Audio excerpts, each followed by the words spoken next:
370 को ये लग रहा था कि नहीं 370 हट जाएगी, तूफान आ जाएगी, हट गई आज अगर आपके कोई बच्चे कोई रिश्तेदार कश्मीर में हो तो उनसे पूछिए अब क्या परिवर्तन है वहाँ। अब वो बच्चों के हाथ में जो ढेले होते थे, बम होते थे, अब उनके हाथ में कंप्यूटर है, उनके हाथ में लैपटॉप है। आगे बढ़ेंगे, उनके बच्चे आगे बढ़ेंगे। दोस्तों, मैं शहजाद सिद्दीकी, आप देख रहे हैं जनता की आवाज़ शहजाद सिद्दीकी के साथ। मदरसा हुसैनिया सरवट में शांति समिति की बैठक में COCT व SHO थाना सिविल लाइन मौजूद रहे। मदरसे के मोहतमीम साहब से जानेंगे क्या बात हुई। और फिर लोगों ने अपनी बात, अपनी समस्या भी रखी उनके सामने। रमजान के बारे में क्या बात? रमजान के बारे में लेकर के बात आई कि रोज़ा इफ्तार के लिए, सहरी के लिए माइक का इस्तेमाल किस तरीके से किया जाए। उसमें पुलिस का कहना यह था कि सुप्रीम कोर्ट की गाइडलाइन है, सुप्रीम कोर्ट की गाइडलाइन से लेकिन हमने उनसे आखिर में एक बात रखी है कि हम इसी का ख्याल रखेंगे कि हर महल्ले में 5 मस्जिदें, 7 मस्जिदें, 8 मस्जिदें, इस तरीके से हम सब मस्जिदों में इस्तेमाल नहीं करेंगे, लेकिन 1-2 मस्जिद में हर महल्ले की हम माइक का इस्तेमाल करेंगे। 1-2-4 सेकंड का काम है रोज़ा इफ्तार के लिए, सहरी के लिए। हमको भी ख्याल रखना है उस चीज़ का, ये बात हम उनके सामने रखते हैं।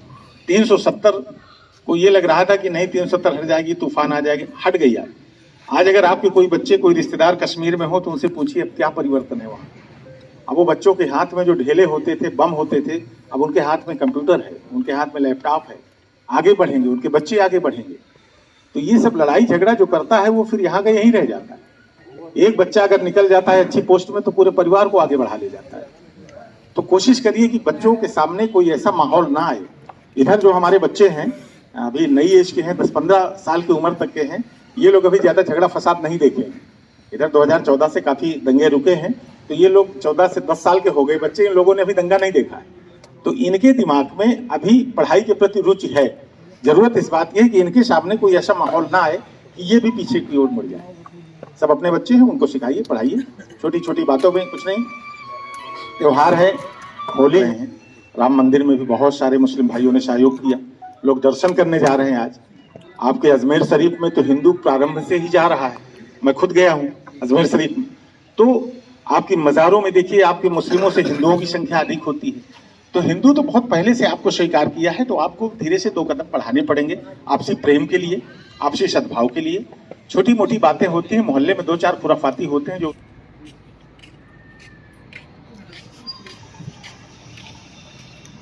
पीछे NRC वाला मामला हुआ, उसमें हम पुलिस के साथ थे शुरू से आखिर तक,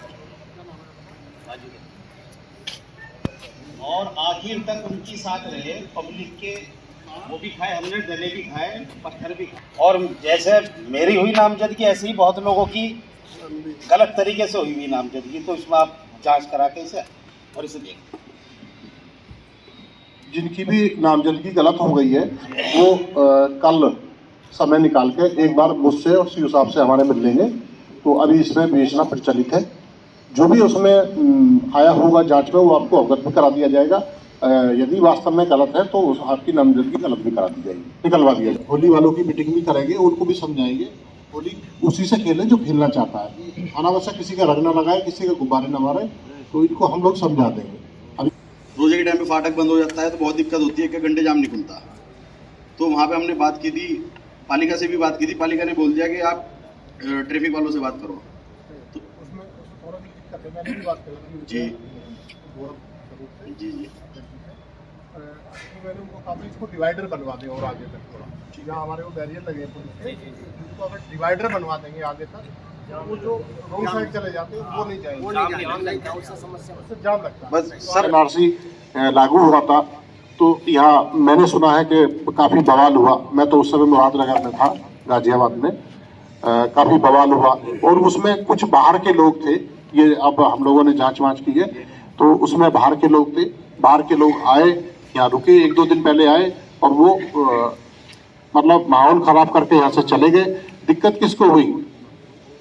यहाँ लोगों को, रहने वालों को। मुकदमे किसके खिलाफ लिखे गए? जो यहाँ के निवासी थे। है वो पीड़ा आज भी बोल रही है। ठीक, तो अगर भविष्य में इस तरह की कोई बात होती है, कोई CA NRC या कोई भी सरकार का अध्यादेश या कोई अधिनियम या कोई कानून लागू होता है तो उसके अगर आपको कुछ कहना है उसके विपक्ष में तो उसके तरीके हैं। अभी राम मंदिर बना, ठीक है, मस्जिद भी बन रही है, अयोध्या में, वो सुप्रीम कोर्ट ने डिसीजन दिया, कहीं कोई बात हुई, मंदिर बन गया वो भी खुश, मस्जिद बन रही है वो भी खुश, सब शांतिपूर्वक सारा काम हो गया। तो अगर किसी को कोई ज्ञापन देना है किसी के उसमें, तो उसका तरीका है ना विरोध करने का।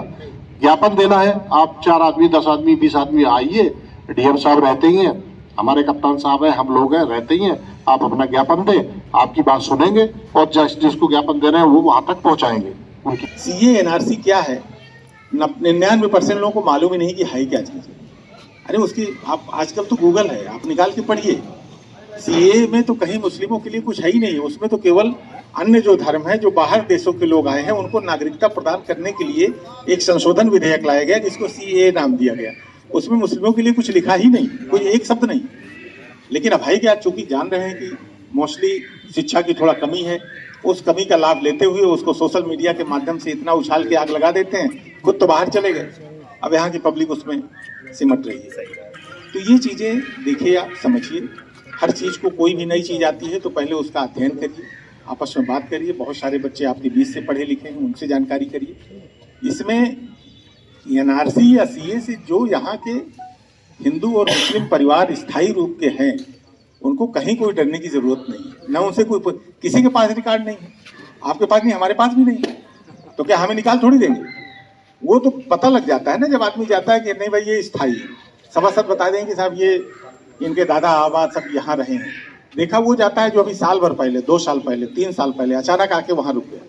मकसद उसको चेक करना है, और इसलिए नहीं कि वो रह क्यों रहा है, इसलिए कि रहकर यहाँ की कहीं अमन चैन न खराब कर दे, कोई घटना न कारित कर दे, कोई ऐसी चीज न कर दे कि यहाँ के मोहल्ले के लोग परेशान हो। इसलिए उनको चेक करना जरूरी है। अगर वो वैध हैं, रजिस्ट्रेशन नहीं है तो उनका रजिस्ट्रेशन हो जाएगा, अवैध है बाहर कर दिए जाएंगे। लेकिन आम नागरिकों को उससे किसी को डरने की जरूरत नहीं है। जहाँ तक एक बात तो हमारे दरमियान आई थी रमज़ान को लेकर के कि रोज़ा इफ्तार का और सहरी का जो मसला है, उस मसले में क्या करें। हमारे अधिकारी लोगों ने कहा कि माइक का इस्तेमाल ना किया जाए, लेकिन उसमें मेरी एक रिक्वेस्ट है इन लोगों से, आप सबके सामने माध्यम से। हम ये चाहते हैं कि हर महल्ले में 2, 4, 5, 7 मस्जिदें हैं। रोज़े का मसला इतना बारीक मसला होता है कि 1 मिनट से ही पूरे दिन की मेहनत खत्म हो जाती है। मसला इतना बारीक है, पूरे दिन आदमी ने रोज़ा रखा, 1 मिनट का अलट पलट हो गया तो पूरे दिन का रोज़ा उसका खराब हुआ। हम ये चाहते हैं कि हर महल्ले में अगर 5-7 मस्जिदें हैं तो आप 5-7 मस्जिदों में, सब मस्जिदों में माइक का इस्तेमाल ना करें। किसी एक मस्जिद में 2 सेकंड लगते हैं सिर्फ ऐलान के लिए कि इफ्तार का टाइम हो गया, इफ्तार कर लो, इससे ज़्यादा कोई नहीं बोलता। अगर किसी महल्ले में 5 मस्जिदें हैं, 5 में से आप 1 मस्जिद के माइक का इस्तेमाल कर लो। अपने घर में बैठ करके अपनी घड़ी देख करके रोज़ा इफ्तार करने के लिए पब्लिक बिल्कुल तैयार नहीं होगी और किसी ना किसी के रोज़े ख़राब होंगे, कहीं ना कहीं उसके जिम्मेदार भी फिर हम ही लोग होंगे। सीओ साहब बैठे हुए हैं, एक दरखास्त तो मेरी है आपसे, हम लोग उसका ख्याल रखेंगे, आवाज़ ज़्यादा ना हो, इसका ख्याल भी हम रखेंगे, किसी को कोई तकलीफ ना पहुँचे इसका ख्याल भी हम रखेंगे। दूसरी बात यह है कि जो एक मसला आया शांति व्यवस्था को लेकर के, जैसे आप लोग हमें गाइडलाइन देते आ रहे हो, हम अपने अधिकारियों से कहते हैं जो आप बतलाएंगे हमारा समाज, हमारे लोग हमेशा आपके साथ रहे हैं, और आगे भी हम वादा करते हैं कि हम आपके साथ रहेंगे शांति के सिलसिले में। लेकिन इसके साथ साथ मेरी सीओ साहब से, नायब साहब से एक रिक्वेस्ट है। मैं ये बात कहनी चाहता हूँ कि जिस तरीके से हम इस काम को यहाँ बैठ कर रहे हैं, हमारा दूसरा समाज जो है, जो हमारे हिंदू भाई हैं, वो भी इसी मुल्क के रहने वाले हैं, हम वो अलग नहीं है, ना अलग थे। लेकिन अब चंद लोग ऐसे हैं, कुछ मेंटेलिटी ऐसी पैदा हो रही है जो हमारे दरमियान विभाजन करना चाहती है। हमारे दरमियान विभाजन होगा, दूरियां होगी तो उनकी राजनीति चलेगी, वरना उनकी राजनीति नहीं चलेगी। तो मेरी रिक्वेस्ट है कि जैसे हम शांति समिति की मीटिंगें, बैठकें आप हम लोगों को लेकर के करते हो, इसी तरीके से आप हिंदू समाज के भाइयों को लेकर भी मीटिंग कीजिए। और सबसे बड़ी ज़रूरत इसमें बड़े लोगों को लेकर नहीं है इंस्पेक्टर साहब, जो एक जहनीत है 15 साल, 18 साल, 20 साल जो यंग लड़के हैं, वो चाहे मुसलमान के हो चाहे हिंदू के हो, उनकी जो मेंटेलिटी हो रही है वो इसलिए हो रही है कि उनकी बात हम तक नहीं पहुंच पाती, हमारी बात उन तक नहीं पहुंच पाती। आप हर महल्ले में मीटिंग कीजिए, उसमें आप 10 हिंदू भाइयों को बुला रहे हैं तो 10 मुस्लिम भाइयों को बुलाइए, आप जिसको आप बेहतर समझें। आप कहीं मुस्लिम महल्लों में मीटिंग कर रहे हैं, वो आप मुसलमानों के साथ में 10 हिंदू भाइयों को भी शरीक कीजिए। उस वक्त जा करके ये दूरी कुछ खत्म हो सकती है, जो एक शुरुआत हो चुकी है इसको रोकिए। और ये जिम्मेदारी हमसे ज़्यादा, समाज से ज़्यादा, सबसे बड़ी जिम्मेदारी मैं आप लोगों से कहता हूँ, बराह रास्त कहता हूँ, ये जिम्मेदारी आप लोगों की ज़्यादा बनती है। इसलिए कि हम एक बहुत छोटे से दायरे में हम ये मदरसा चलाते हैं, हमारे पास 100-150 बच्चे रहते हैं, हम जिम्मेदार हैं। अगर हम उन तमाम बच्चों को एक नज़र से देखेंगे तो हम मदरसा चला पाएंगे। अगर हम एक नज़र से देख करके उनके दरमियान इंसाफ नहीं करेंगे तो हमारा मदरसा 2 दिन में नहीं, 4 दिन में, 4 दिन में, 10 दिन में खराबी इसके अंदर पैदा होनी होगी। तो मेरी ये भी दरख्वास्त है आपसे कि आप ऐसी मीटिंगों का शुरुआत कीजिए, हम उसमें आपके साथ हैं। आप हमारे लिए जो आदेश करोगे हम आपके साथ कदम कदम मिला करके आपके साथ खड़े होंगे। माशाअल्लाह।